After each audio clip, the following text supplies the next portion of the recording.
Hello, folks. Welcome to one more edition of Politics and Run. I'm Egberto Willis, your host. Thank you so kindly for being a part of the show. We are going to have a great show for you today. How are my peeps doing? How are my peeps doing? Welcome aboard E2247. Welcome aboard. Eric Hayes says, hi, all.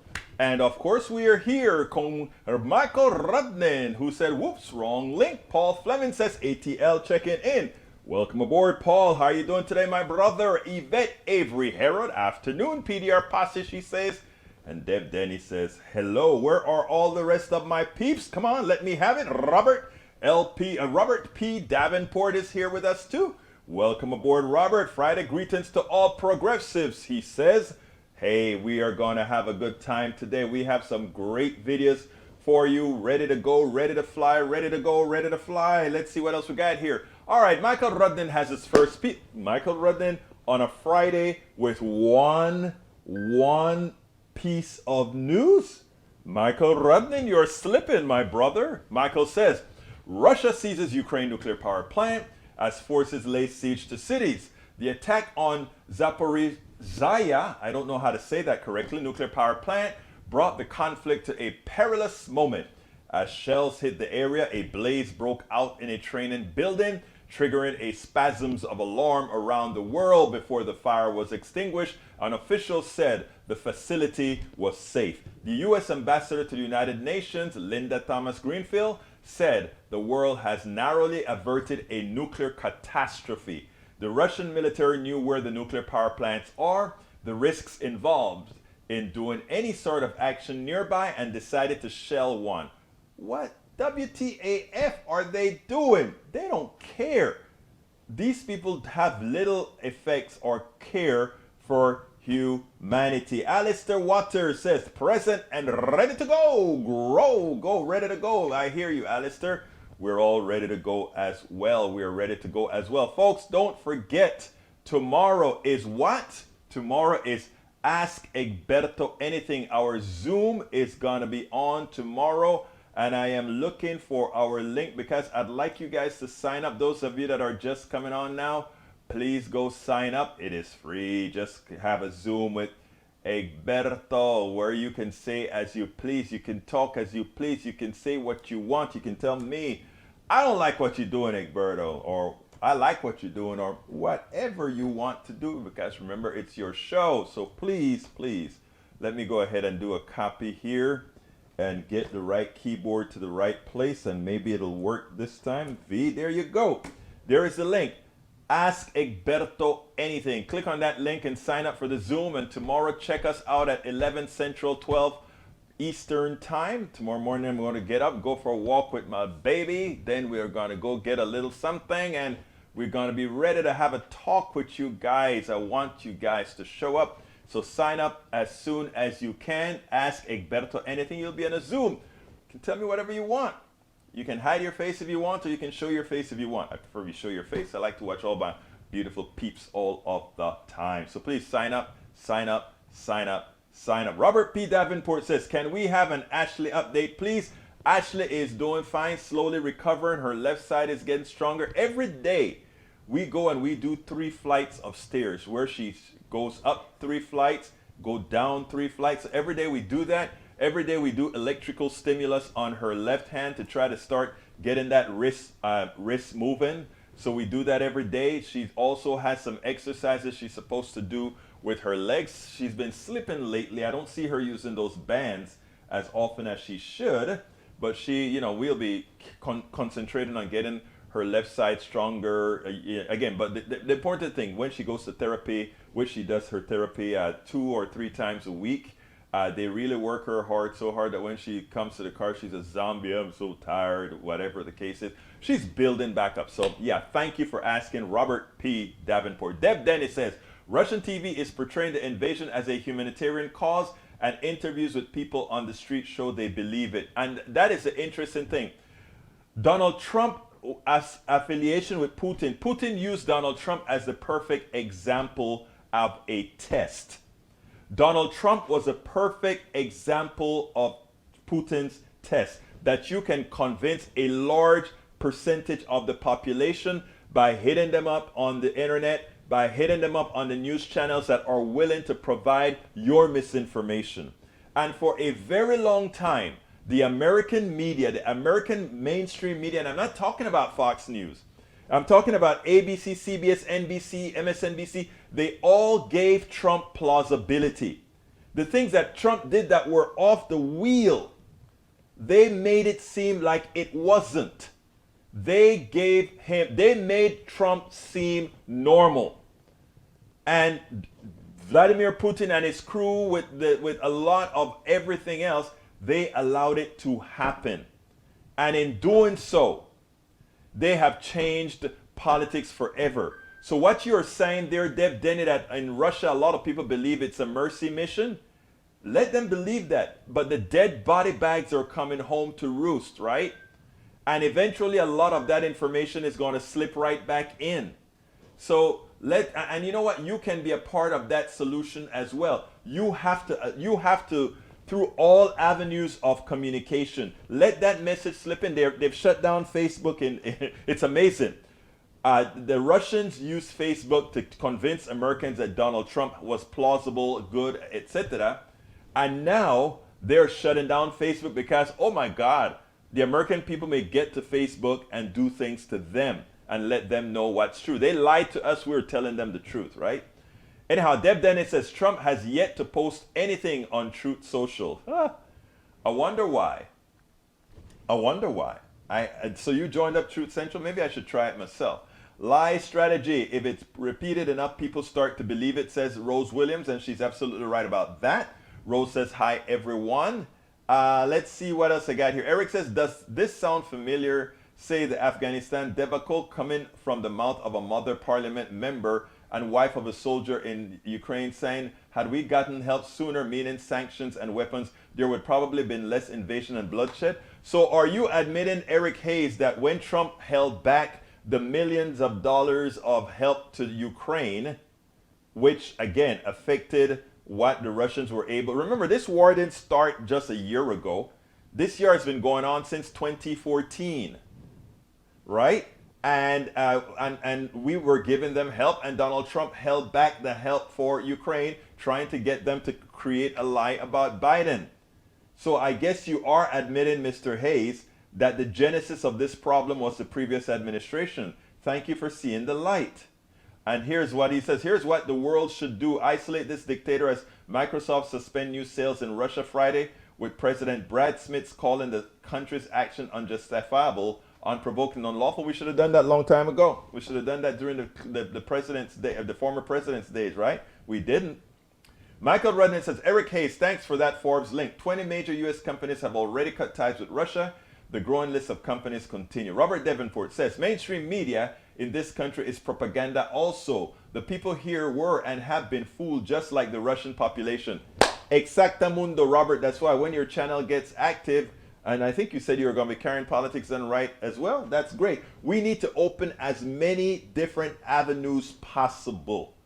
And we need to do it quickly. We can't be sitting down and waiting. That's why I've been promoting Politics Done Right all over Pacifica Network, etc., to make sure that we get the truth out there. Deb Dennis says, no, I don't belong to these sites. TYT reported it today. I thought it was funny. Thank you so kindly for following it. I love TYT as well. Eric Hayes says, Egberto, no, got their weapons, and no, the Russia was on their border for months, and Biden did. No, it's been for years. They've been, well, again, you can't listen to right wing for history. Come to Politics Done Right or other places, I suggest, Eric, and stop trying to create justification for the ills of your side. It's unbecoming. Tommy Manning says, can we demand that Biden administration require President Zelensky denounce racism in order to continue receiving American aid? Hey, Tommy, I have a piece that I have to put up from you. I've just been too busy to go over the information, but Tommy has a great piece on voting. How can we be so strong towards Ukraine when we're not strong enough towards our own, which is an absolute fact that Tommy Manning was talking about. And let's get deeper to what Tommy just said. I just did a clip from MSNBC. I wanted to get it ready for today. I just couldn't because I just got these other clips ready. But he is correct. I think Here, Ukraine is asking us to create a no-fly zone. Here, Ukraine is asking us to do all these things to protect these good people. But at the same time, we have reporters saying, how can these bad things be happening to these people? They look just like the rest of the suburban Texas or suburban America. They look like good people. What did that really mean? But those people from Tanzania or Mauritania or all these places, oh, they're not like us, though. They're not like us. They're not like us. And now we have Nigerians trying to leave Ukraine, and oh, Ukraine is holding guns on them as well. Huh? And you want America to defend you? And you want America to send in the blood of the American soldier to help? Yeah, man, you're absolutely right, sir. Ukraine, Zelensky needs to make his statement and tell his compatriots they better lose their prejudice rather quickly if they're asking for help. Lee Grant, welcome aboard. Hi, Egberto, you sure seem to know a lot about propaganda. No. Everything that comes out of these mouths, I think I only have one, is not propaganda. It's identifiable, verifiable proof. You can always look for it. You can fact check everything that I say. You come across and tell me something that I've said that's incorrect. If you prove me wrong, I'll be first to come and say, Brother Lee Grant, I am so sorry. I made a mistake. I usually fact check all the things that I talk about, however. All right, let's go ahead and play the first video. Today, first of all, was a great day, and I want you guys to remember to promote this because I saw a poll and I wanted to get it on the video, but I didn't get it in time. That said 51% of Americans believe we are in a recession.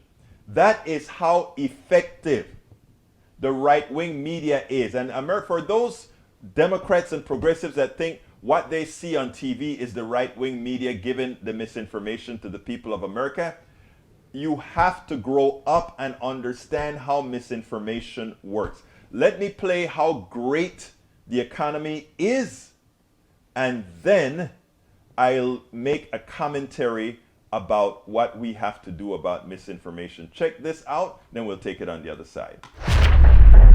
The president, progressives, Democrats, they have a lot to be proud about with what the News Jobs Report says. It says that using good Keynesian economic policies, good progressive economic policies, brings success as it has so far with the economy. Let's play ahead with the, let's let you hear about the jobs report, and then we'll go ahead and take it on the other side. February jobs report released just moments ago. It is strong to say the least. It shows 678,000 jobs were added last month, 678,000, and the unemployment rate ticked down from 4% to 3.8%. Dom Chu, this is well over expectation. 90%, 90 of the jobs lost over the last 2 years of the pandemic have returned. And not just that, Willie, to your point about the strength of this report, you mentioned the headline numbers and the unemployment rate as well. If you look at the revisions over the last 2 months, meaning December and January, they also increased the number by 92,000 jobs on top of the previous estimates. So not only is the headline number much better than expected, but the previous months have been revised higher. I will take you through some of the other numbers that are important here for a lot of the viewers and listeners out there, especially those paying attention to the economy. A lot of attention being paid to wages. Average hourly earnings up about 5.1% over the same time last year. That was actually, yes, good, but not as high or hot as some economists were expecting. I would also say this, the labor force participation rate, the number of people who are part of the job force, actually ticked to a post-pandemic high of 62.3%. To give you some context, in February, before the pandemic started, it was closer to around 63.3, 63.4%. So we're inching back towards what you might characterize as a normal workplace, a normal workforce. When it comes to the overall sectors, everybody basically added jobs, but it continues to be leisure and hospitality that continues to lead the way higher. They gained 179,000 jobs. Professional and business services added 95,000. Healthcare and construction were also strong. And I guess I would put a point on it with this, folks. This is an unbelievably good jobs report, but the real issue is I'm not sure how many people are going to pay attention to it because there is such intense focus on what's happening across the Atlantic in Ukraine and Russia. And of course, the Federal Reserve Chairman Jay Powell already told Congress that the expectation is the Fed will raise rates by 25 basis points in a couple weeks. So maybe a lot of this has already been told and foretold prior to this report even coming out, guys. If Ukraine was not invaded by Russia, what would things look like and what would the narrative be right now? We would probably be squarely focused much more so on the inflationary picture right now because it was already very tough, very bad before oil prices and food prices surged because of the invasion. But if you had these numbers to back it up, there was a case to be made that policymakers in Washington, the Federal Reserve, could have looked to maybe tap the brakes a little bit more on the economy without fear of any kind of a recession taking place. The issue now is with a war across the Atlantic, with one that could slow things down, not just from a European perspective, from a global perspective as well, because of higher oil prices and food prices. What does that do to the narrative? And that's where policymakers like Fed Chair Jay Powell have a very, very tough tightrope to walk here because they have to battle inflation, but they cannot do something that's going to shock the American economy or the world economy in a time when there is military action taking place between Russia and Ukraine. I want to point out something that is very important. This narrative about inflation continues, and it is a narrative that's juxtaposed on many other issues. Let me be clear. Inflation occurs when there are shortages, or when you have price gouging, or when you have monopolies that have pricing power. We don't have any real shortages to speak of. It's great that unemployment is all the way down. It means people can spend. And as long as there are products out there for people to buy, they will spend. But let's realize one thing. Before we were talking inflationary pressures, we always had corporations making great profits in this economy. They just want more profits, and the way you get more profits are either paying lower wages or increasing prices or doing both, and that is what they're doing. So let's be clear here. Every time the economy takes off, every time we have more people employed, which is a good thing, the corporatocracy wants to suck that money back out of it in the form of higher prices. And, in other words, take away all of your gains because you're going to buy. It's there, you have the money, you buy it. That's called inflation if the prices are raised. Look, this is a great jobs report. Let's look at it for what it is, but let's also educate the population to let them know, do not pay higher prices. Go ahead and, if it comes that your hospitality prices are too high, stay home. Wait for them to come to you for business. When it comes to the essentials, that is one of the reasons I have always spoken about having a bifurcated market. Things that are essential should not be controlled by a private greedy sector where they can gouge you, where they can take away your well-gotten hard gains to get their results for simply sitting down and having price and pressure. Great jobs report. Let's keep it going, but let's make sure and keep the corporatocracy in check. We don't need the Fed to force a recession for there to be control on prices. We, the people, can do it.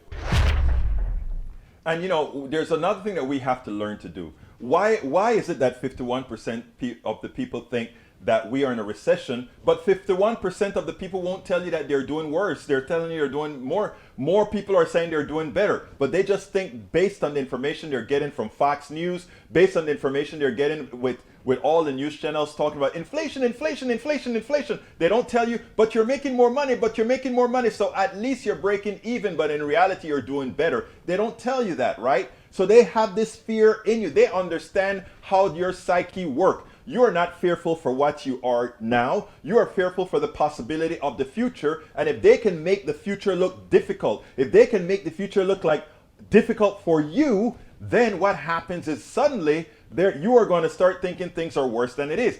Democrats have to learn the game. They have to be promoting and saying, listen to me. If you elect, look, Rick Scott has an 11-point plan for you. Look at his 11. He's being honest with you. Mitch McConnell is telling Rick Scott to shut up. But Rick Scott is saying, I am going to raise the taxes of 50-something% of you because you don't pay federal income tax. You pay all the other taxes. You're underpaid by the corporatocracy, who then gets money from the government. You are really paying taxes. You just don't know. It's just not recorded with the federal government. But when you're paying Exxon, when you're paying Walmart, when you're paying these guys, and then somebody has to go on welfare, you are paying taxes. Don't let anybody fool you with that 47% crap. It's the way they bifurcate, the way we pay taxes, the way they bifurcate things that gives the impression that somehow 47% of people are just moochers. You know how hard those 47% of people work? Do you know how hard they get up in the mornings? They catch the bus, the taxi, the trains. They're working hard for so little. And that guy who takes a helicopter to his penthouse office believes he has earned something.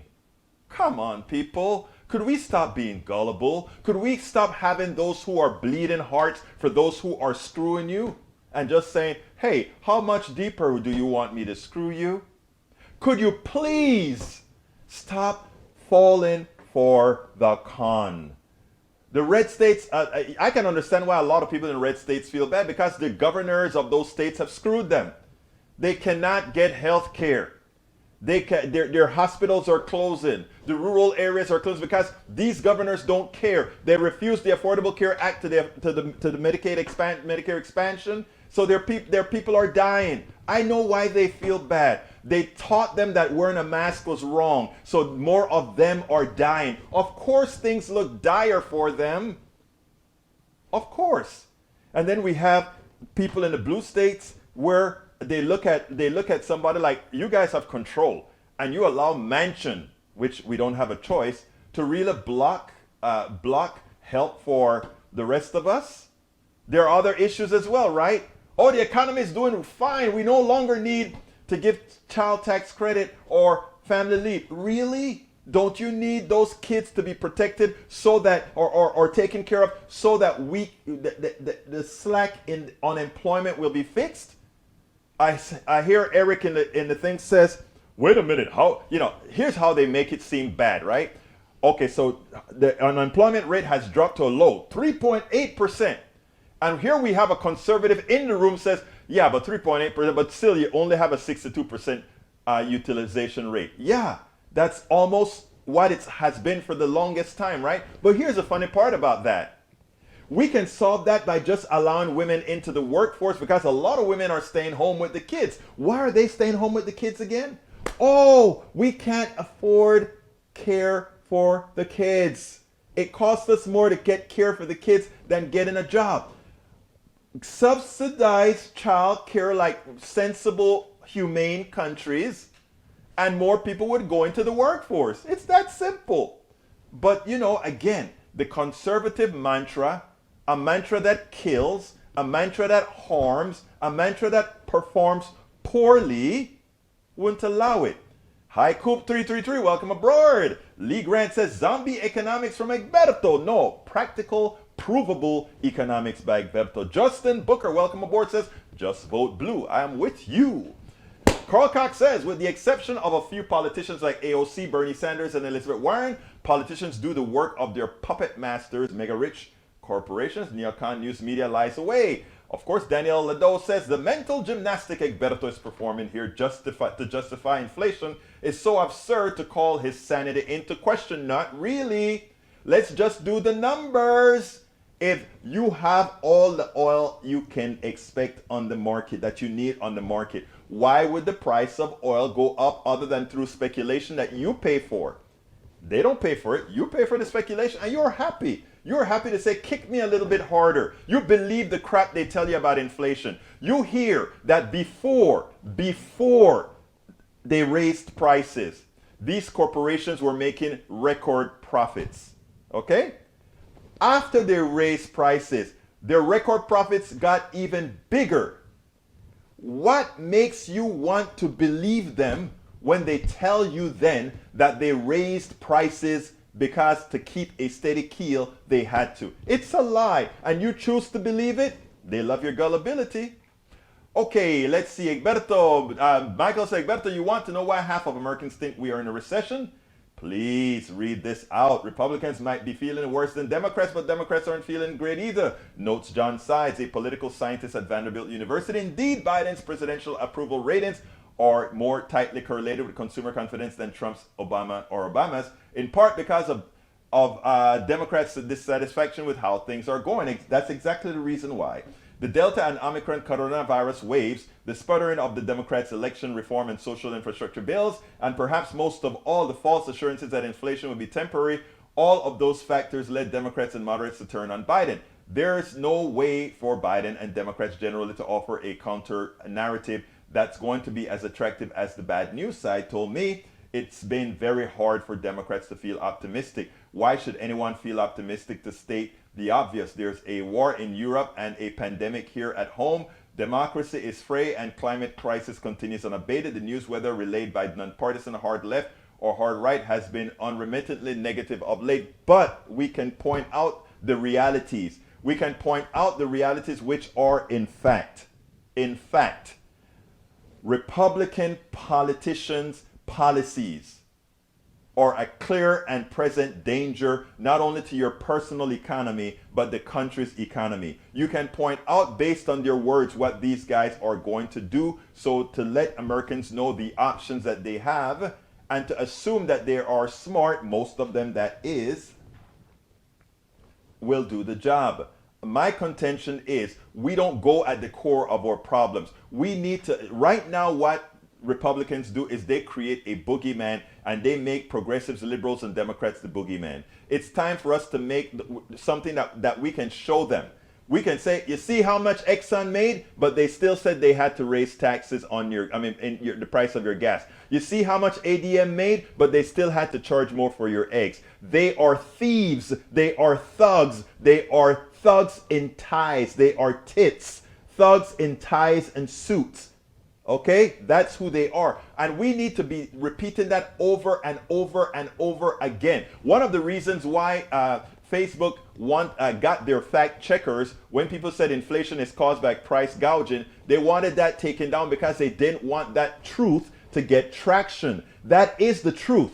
If you have an ample supply of petroleum, if you have an ample supply of eggs, if you have an ample supply of milks, there is absolutely no reason for the price of these products to go up because there is no shortage. There aren't dollars competing for this product. You have the product at hand. You're just having a group of people decided we will transfer wealth because we have pricing power and we can. Now, when Joe Biden gave his speech and he says capitalism without competition is whatever that word he uses, but I call it extortion.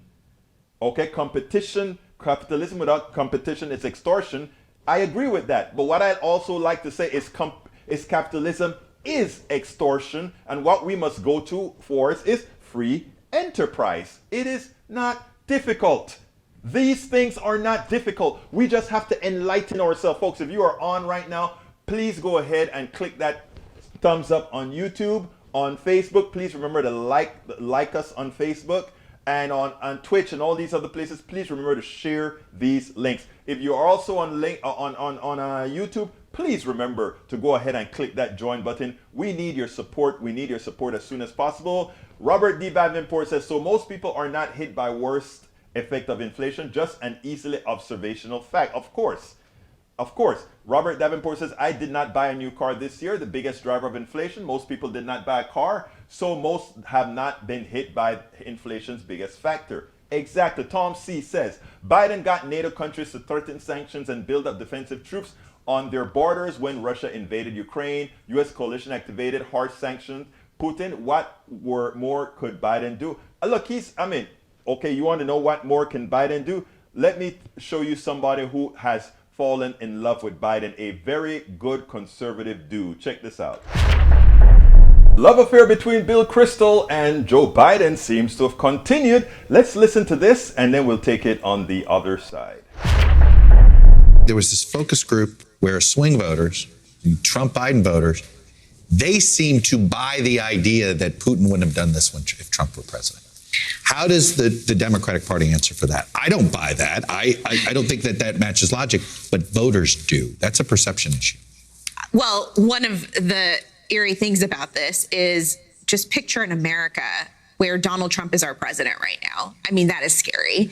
And what Democrats have to do is they have to ensure and go out there and run ads against Republicans that are not standing up against Trump, and at the same time say we're protecting American interests. Look at the leadership that Joe Biden brought. Joe Biden was brought into office and elected into office because people wanted some normalcy. People wanted a leader. People wanted someone who wasn't going to alienate our allies. And that's what they're seeing from Joe Biden. And it's a stark contrast from where Trump was and even where Trump has been in the last few days, right? But you do have a Republican Party that is loyal to Trump, especially those who are in primaries right now.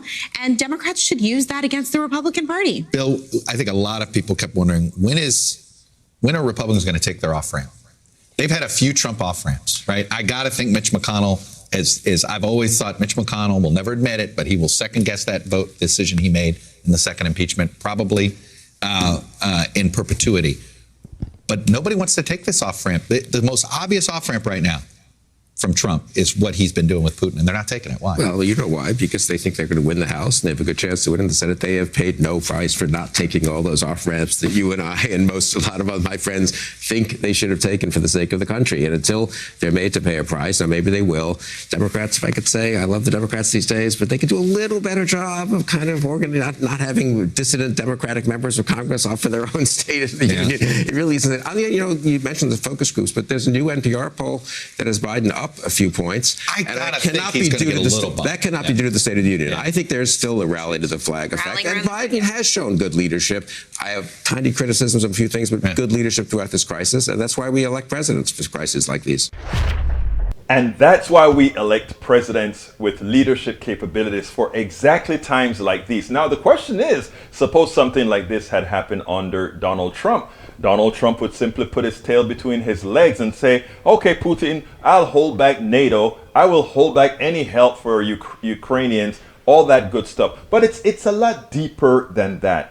What Joe Biden has done in uniting the West against Putin has to be considered extraordinary after the damage that Donald Trump had done to the system. Now, you don't have to believe in NATO. You don't have to believe in any of these things to understand that for what's expected of a United States president, a good one, Biden has pushed all the right buttons. Now, there's one thing I wish more Democratic presidents would do, and that would be toot their horn somewhat better so Americans can know who's working on their behalf.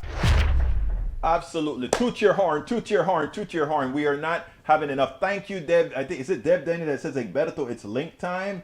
Yep, Deb Denny says it's link time. Folks, please, please, please sign up for Ask Egberto Anything. That's the link, politicsdoneright.com/Ask Egberto. politicsdoneright.com/Ask Egberto. Free link. Just click on that link. Sign up and talk to me at 11 Central, 12 noon, 11 Central, 12 noon. What is it? 10 Mountain, 9 Pacific. Let's have a chat. Come on, whether you put your face or not, doesn't matter. I would love to see your face, however. But let's get more people involved in the conversation. We have a good time when we get together and do this. So please, please, please click that politicsdoneright.com/Ask Egberto. politicsdoneright.com/Ask Egberto. If you are on YouTube right now, click that join button. Please click that join button. Become a part of our posse. Become a part of our posse. If you don't see that join button, there are many other ways you can join us and help us out. politicsdoneright.com/YouTube. politicsdoneright.com/YouTube. Alternatively, go to politicsdoneright.com/Patreon. Patreon is spelled Patreon. Patreon. politicsdoneright.com/Patreon. Our preferred method of supporting the program, of course, is politicsdoneright.com/PayPal. politicsandright.com/PayPal. PayPal, you know how to spell that. You can either do one time or do it monthly if you want to. It's a great way to keep the progressive message out there and just keep the truth out there and help people get across or get out of the funk or the indoctrination that we have been forced to be a part of since our inception. Because the truth of the matter is, an indoctrinated America gives us exactly what we have today. And what I'm trying to do, what many of us that are doing this work, this important work, are trying to do, is just asking Americans to think. Help. We kind of crack the door to say, please listen to what we're saying and verify what we're saying. Don't just take it at face value. Everything I say, I am happy if you will corroborate it, if you'll go research it. And finally, until you get full faith in what I'm saying, go look it up. It doesn't hurt my feelings. By the way, folks, you can also support us by going to our store, politicsandright.com/store. We've got a lot of new stuff at our store, politicsandright.com/store. Alternatively, if you want to find out all the different ways that you can support us, politicsandright.com/support. politicsandright.com/support. And of course, there are all of our books. Check them out. Egberto Willies, as host of Politics Done Right, a progressive radio media show on Pacifica Network's KPFT 90.1 FM Houston that engages all ideologies, I found that our political angst isn't mostly ideological. There is a well-designed effort by many in power to control us. If we are at each other's throats, we are less likely to demand our economic and local wishes. In that light, I wrote 3 books.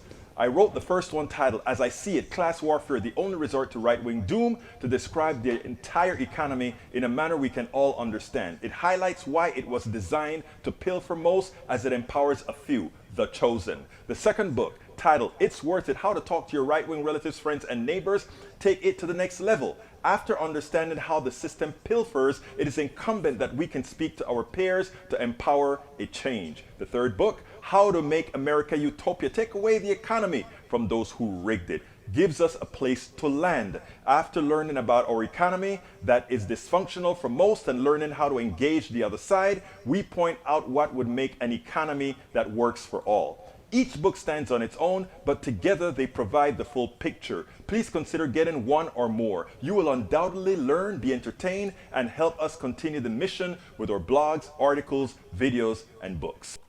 Absolutely so. So please consider doing it. You can get our books right here, politicsandright.com/books, politicsandright.com/books.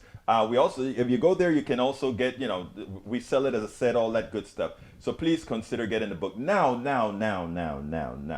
Let's go ahead and talk about the civil war brewing in the Senate. Remember that El Señor Rick Scott came out with an 11-point plan that shows the draconian nature of the conservative movement, so much so that he doesn't really understand how draconian those 11 points really are, and the 128 ideas. Okay? So Mitch McConnell realizes that. Oh, Tommy Manning, thank you for being our latest supporter. I am going to go ahead and put that up on the screen now, but let me finish making the context here. So as it turns out, this 11-point plan that he put together, Mitch McConnell doesn't like, because he knows most of America hates Republican policies. I repeat, most Americans hate Republican policies. Don't ask me. Check the news. Check the reports. Check the reports. So McConnell knows you need to shut up on that, but Rick Scott has other ideas. All right? So here's what happened recently. Well, you've got to see this one. Watch how Mitch McConnell, in no uncertain terms, ditched Rick Scott, the up-and-coming Republican from Florida, the guy who made his $225 billion fortune by ripping off Medicare. Check this out, and then we'll take it on the other side, because it's quite a sight to see. So I hope all of us do our part to do everything we can to hold Putin accountable and make sure the Ukrainian citizens keep their independence. Leader McConnell, can I ask you about Senator Rick Scott? He's introduced an agenda that Democrats have seized on, includes tax increases. It's been very controversial. I wonder what your thoughts on this are. Well, Senator Scott is behind me, and he can address the issue of his particular measure. If we're fortunate enough to have the majority next year, I'll be the majority leader. I'll decide in consultation with my members what to put on the floor. And let me tell you what would not be a part of our agenda. We will not have as part of our agenda a bill that raises taxes on half of the American people and sunsets Social Security and Medicare within 5 years. That will not be part of a Republican Senate majority agenda. Mitch McConnell has spoken. Mitch McConnell says, Rick Scott, I don't care about any 11-point plan. I will be the majority leader when we win in 2022, and you will do as I say, and you bring an 11-point plan or try to turn that into something. It will get you nowhere because I am in control. I am Mitch McConnell, and you are just a peon talk and go. Do what you need to do to raise money for the Republican Party, but I'm in control. Don't you forget it. I wonder what will be Rick Scott's response to that. Notice how after he spoke, he just walked off. He didn't stick around. McConnell says, you'll have to ask Rick. He's behind me. Rick said, ask me. Bye-bye. I said my piece about Ukraine, and I'm gone. You're on your own, Mitch McConnell. I wonder where this is headed. We'll see. Yes, we will see, and it didn't take long for us to see. Tommy Manning, I have you up on the screen. Thank you so kindly for becoming our latest member of the PDR posse, and you did it in real time. Whenever you do it in real time, I get a chance to cut it out and put it up on the screen. Tommy Manning, thank you so kindly. Anybody wants to join Tommy Manning and become our latest member of the PDR posse on YouTube? And of course, you can do it on PDR. You can do it on Patreon, or you can do it on PayPal as well. But anyhow, hey, I'm blurry. Okay, there we go. Here is an interesting thing, right? It did not take long for El Señor Rick Scott to respond, but in a heavy-duty way. Check this out. I was like, that Civil War is going to be interesting. The Civil War has begun in the Republican Party. And guys, this is real. I mean, Rick Scott, well, I tell you what, let me go ahead and let you hear how it was characterized on MSNBC today, and then we'll get a little bit deeper. Check this out, then we'll take it on the other side. Rick Scott announced his campaign for Senate Republican leader, apparently. That was the Journal, Betsy. I say this because he decided to write an op-ed defending his decision to put out his own 11-point plan and said, yes, everybody should know what it's like to pay taxes, despite McConnell's rebuke. I mean, this seems to be, he's put it down on the floor. It's really an amazing level of tension within the Senate Republican Conference, which is one of the few remaining, usually collegial groups of people on Capitol Hill. The fact that Scott is really taking a shot at McConnell in this op-ed is, I imagine, just a symbol of much more to come. And it points to the fact that McConnell has a real weakness with the Republican base that Scott is positioned to exploit. All right, I hate to put it in these stark terms. If Republicans win the Senate, is Rick Scott majority leader? And if Republicans don't win the Senate, Mitch McConnell's minority leader bill? I think there's more of a chance of Scott deposing McConnell than people think. We're also used to McConnell. I think it is too. We're also used to McConnell being leader, always got real loyalty. Well, does he have that much loyalty? An awful lot of these senators were elected in the last 2, 3, 4 cycles. Scott may look more like an up-and-coming guy, younger and so forth. Scott also has in the back of his mind, obviously, running for president in 2024. So one or both. I think Sochi is suddenly a big fan of the NRSC chair. Remember what in an earlier video, El Señor Mitch McConnell said, I will be the majority leader, and this is what's going to happen. Well, it turns out that Rick Scott may have other ideas. He issued that op-ed that they're talking about said the following. He wrote an op-ed that says, why I'm defying Beltway cowardice. Well, he claims he's defying Beltway cowardice, right? But he still hasn't come out and talked against all the bad things done by Donald Trump, but somehow he's going to go against Curtis. But he said the following: I have committed heresy in Washington. I've been in the Senate for only 3 years, and I've released an 11-point plan with 128 ideas on what Republicans should do after we win the coming election and take control of the Senate and House. In the real world, beyond the Beltway, Republicans and independents demand bold action and a plan to save our nation. They see no point in taking control of Congress if we are simply going to return to business as usual. And by the way, his change means that he's going to increase taxes on at least half of the American people, right? He then says, we are losing this country to the militant left, has seized control of the federal government, the news media, big tech, you know, the standard regular stuff that they like to talk about. And then he talks about, I've been told there are unwritten rules in Washington about what you can and cannot say. You can't tell the public that Social Security and Medicare are going bankrupt. You can't talk about term limits because while voters want them, nobody in Washington does. You can't talk about balancing the budget or shrinking the debt. Well, what we can talk is how you got rich, Senor Scott. And the fact that you brought up Medicare and you want to cut Medicare for all after you've done all those sneaky things with Medicare. Oh, we'll see how that goes over. But he ends the op-ed interestingly with the following paragraph: there will be many more attacks on me and this plan from careerists in Washington who personally profit while ruining this country. Bring it on. The American people are fed up, and they will show that at the ballot box this November. Do you really want to say that? You just opened the door for people to see exactly how you used government, Senor Rick Scott, to get rich. You are the one who used government money to get rich. It's amazing, the gall of these politicians.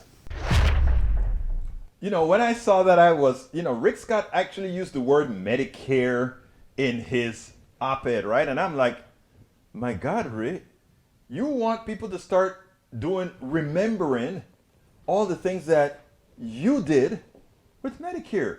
You were actually committing fraud. Man, we know the big shots never go to jail.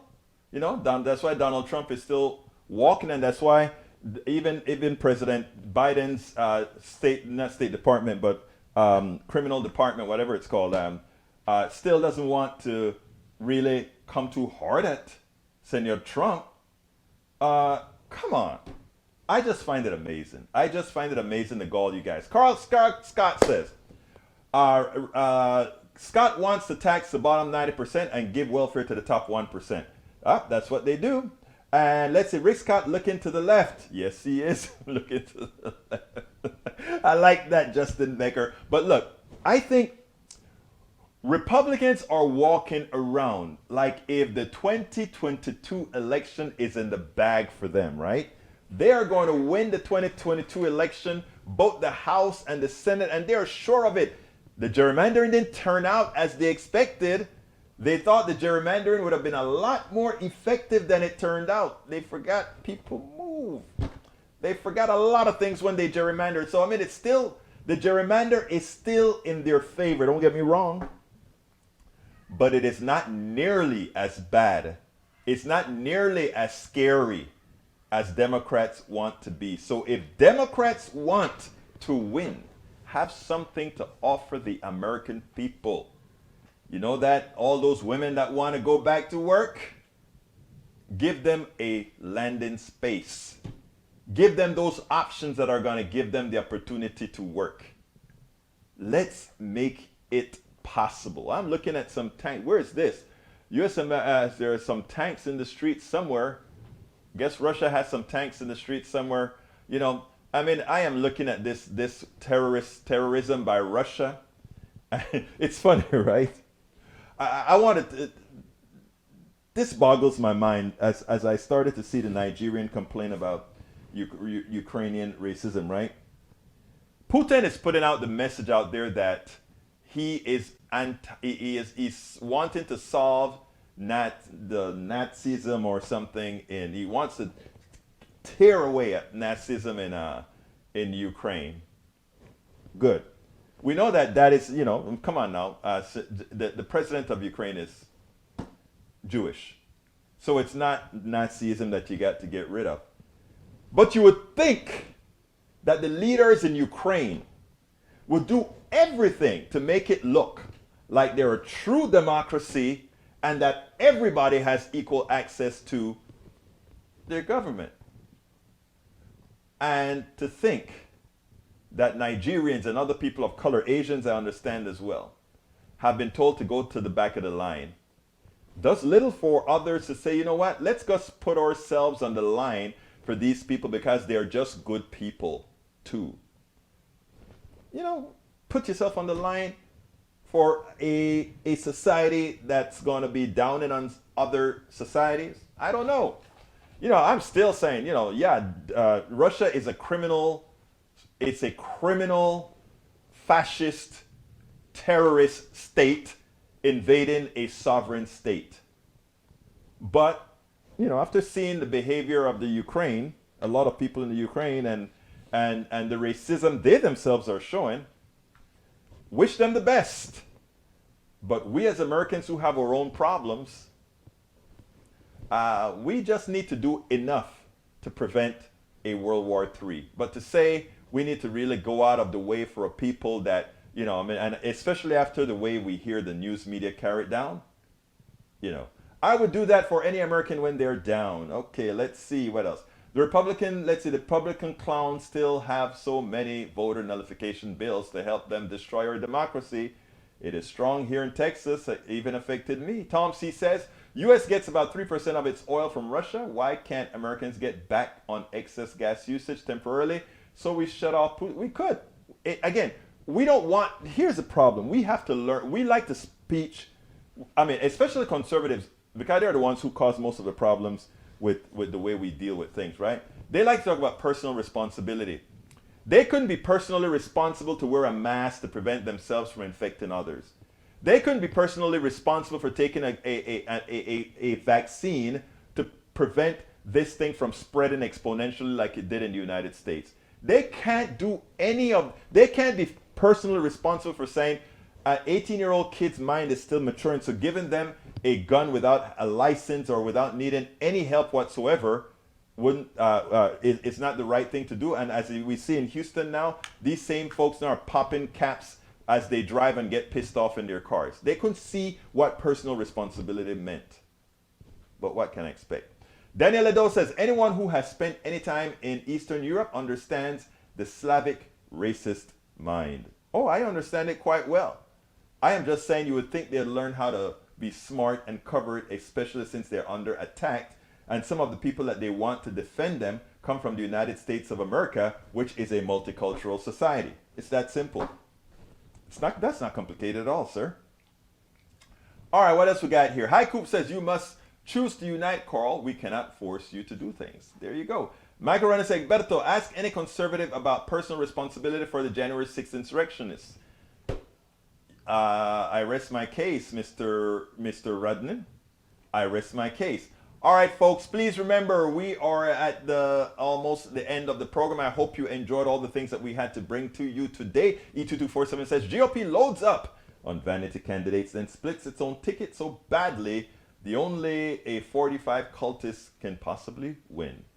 AVQ is leaving us. I thought you were leaving earlier, AVQ, but thank you for sticking around. Love you guys. Keep doing what you do. Carl Foster says, you guys know nothing about the history of the Ukraine and the Soviet Union. Yes, I do. I actually read up on it. I read up on the whole history of the Ukraine and understood that the Ukraine have been in several different hands, etc., etc., etc. I did my homework. I'm not an expert on Ukraine, but I know enough to be dangerous. Tom C says, see you tomorrow, Egberto. I'll see you at... Let's put that link in there again. Folks, please sign up. I want to talk to you. I want to talk to you in person. Go to politicsandright.com/ask Egberto. Politicsandright.com/ask Egberto. Do you know anything? Hi Coop says, do you know anything about Native American genocide. Ask about the Black Hills that was Indian land until it wasn't, because they found gold and the Americans decided to go against the treaty. We have history, man. We have history. And folks, you can find a way to support us. Please consider going to our store, politicsandright.com/store, politicsandright.com/store. Please consider becoming a PayPal supporter, politicsandright.com/PayPal, politicsandright.com/PayPal. That is how we get to do what we're doing here. It's a lot of work, 16 hours a day. I promise you, though, that I always bring you the truth. I always bring you information that makes a difference. And likewise, if you want to find all the different ways to, first of all, get our books at politicsandright.com/books. And if you find all the different ways to support us, you can find it at politicsdoneright.com/support. politicsdoneright.com/support. Look, I know you could be anywhere, but you're here with me. Thank you so kindly. I could not do this without you. Tommy Manning, thank you so kindly for being the latest member of the PDR Posse on YouTube. It's very much appreciated. We need hundreds more of Tommies to come on in with us. Thank you so kindly. My name is Egberto Willies. This is Politics Done Right, and you guys know how I end this baby. I am what? Out! We spend a lot of time deconstructing the news, trying to parse it into a form that everybody can understand. We try to find those little nitpicks where it flies above the fray, etc. If you really like these videos that we do, I want to ask a big favor. Please go ahead, number one, subscribe to our channel, and number two, please join if you can. Thank you so kindly for watching. Keep watching. Please remember to share. We must populate the entire internet with our progressive message, a message that we know is what most Americans say that they want. So help us, please join.